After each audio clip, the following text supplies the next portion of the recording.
ઘણી લાગણી આપી, હું લખું એ પહેલા જેને મને આજ્ઞા આપી, એવા પરમ કૃપાળુ પરમેશ્વર શ્રી કૃષ્ણના ચરણમાં કોટી કોટી વંદન.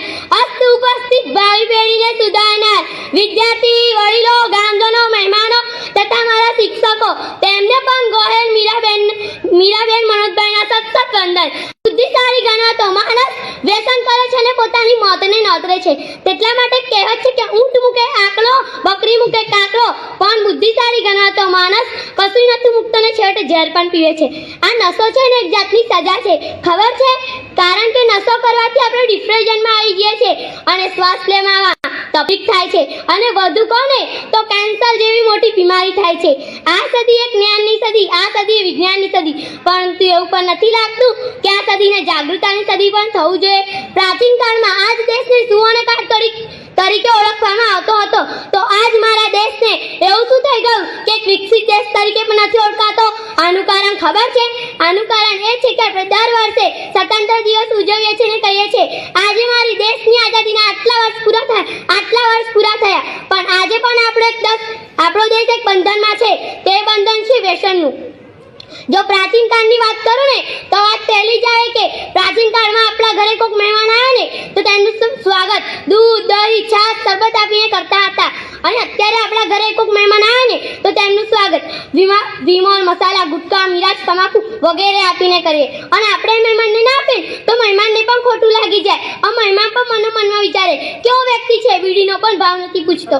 હવે તમે વિમલ, મસાલા, તમાકુ બધું ખાઓ, એમાં 3 વસ્તુ તો આવે જ તે. પહેલું તો ચૂનો, બીજું તો તમાકુ અને ત્રીજો ખીમો. હવે ચૂનાની વાત કરું ને તો દિવાળીમાં કોકના ઘરે કલર કામ કરતા હોય ને તો તમે 2 દિવસ કલર કામ કરશો ને તો તમારા હાથમાં ચાંદી પડી જાય છે, તો આ મૂરખના સદા તો એને પેટમાં નાખે છે, તેની શી હાલત થતી હશે? એવું કહે છે કે હું થોડું નાખું છું, પણ એ ભૂલી જાય છે કે કાકરે કાકરે પાર બંધાય, ટીપે ટીપે સરોવર ભરાય. કાકરે કાકરે પાર બંધાય, ટીપે ટીપે સરોવર ભરાય. તમાકુની વાત કરું ને તો એક ચપટી તમાકુ દેડકાને સુંઘાડજો. અરે ખવડાવવાની વાત તો દૂરની રહી, ખાલી સુંઘાડવાથી દેડકો બેભાન થઈ જાય છે, તો માણસની શી હાલત થતી હશે? દારૂ તો ઘણા બધા લોકોને બગાડે છે. એટલા માટે કહેવત છે કે દારૂની બાટલી મોતની ખાટલી. દર વર્ષે 1400 લોકો ધૂમ્રપાનથી મરે છે, દર વર્ષે 60 લાખ લોકો તમાકુથી મરે છે, અને 5735 ભારતમાં અને બીજા 244 ગુજરાતમાં નવા બાળકો ધૂમ્રપાન કરતા શીખે છે. દુઃખની વાત તો એ છે જ્યાં શીખે છે ને તેમના વડીલો જોડેથી જ શીખે છે. તમે તમારા દીકરાને કહો છો બેટા આ ન ખવાય, આ સારું નથી, જ્યાં લગીન તમે જ નહીં છોડો ત્યાં લગીન એ કઈથી છોડવાનો? જ્યાં લગીન પોતાની આંખો કંગડીવાળી ના થાય ને ત્યાં લગીન સામેવાળા વ્યક્તિના માથા ઉપર કપાળ પર તિલક પણ ના થાય, ત્યાં લગીન સામેવાળા વ્યક્તિના કપાળ પર તિલક પણ ના થાય. દર વર્ષે 33 લાખ લોકો દારૂથી મરે છે. 2025માં વૈજ્ઞાનિકોના મત મુજબ દારૂથી મરનાર વ્યક્તિની સંખ્યા કેન્સરથી મરનાર વ્યક્તિની સંખ્યા ટીબી કરતાં પણ વધારે હશે. એક વાત કહું સાહેબ, તમે તમારી 5 લાખની ગાડીમાં કેરોસીન નથી નાખતા, કેમ? એન્જિન ખરાબ થઈ જાય છે. તો ભગવાને આપે મૂલ્યવાન શરીરની આટલી ચિંતા કરો ને તમારો બેડો પાર થઈ જાય સાહેબ.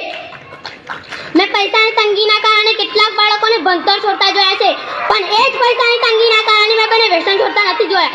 અને કોઈક વ્યસન કરતું હોય ને તો આપણે તેને કહીએ ભાઈ આ નથી સારું, આ ના કરે તો એમ જ કે અરે ભાઈ છૂટતું જ નથી ને.